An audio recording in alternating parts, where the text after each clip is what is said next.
Sebelumnya, selamat pagi. Perkenalkan, nama saya Madi Sangkat Maje dari kelas manajemen 23A dengan NPM 23411079 ingin mempresentasikan tugas mata kuliah ekonomi makro dengan materi inflasi.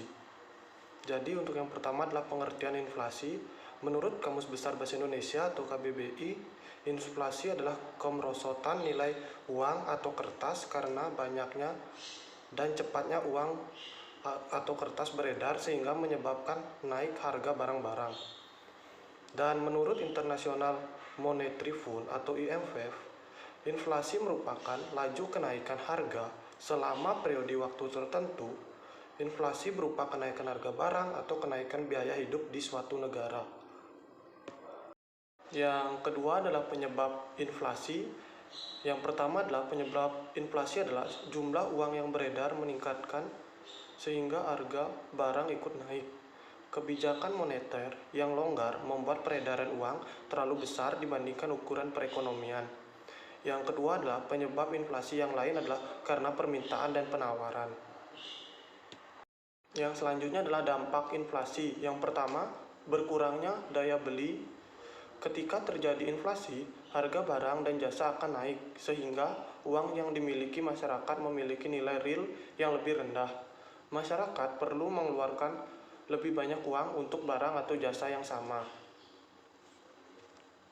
Yang selanjutnya adalah suku bunga lebih tinggi.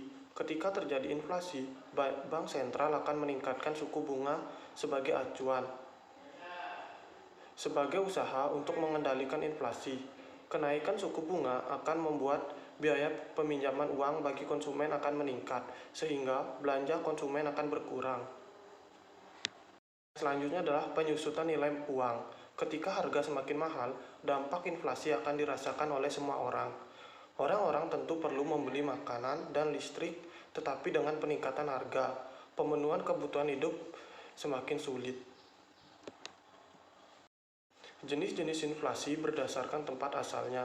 Yang pertama adalah inflasi dari dalam negeri atau domestic inflation.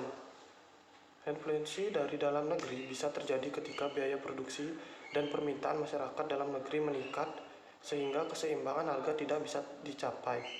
Yang kedua adalah inflasi dari luar negeri, terjadi karena harga barang impor meningkat, barang-barang dari luar negeri mengalami kenaikan harga, sehingga konsumen dalam negeri juga perlu membayar lebih.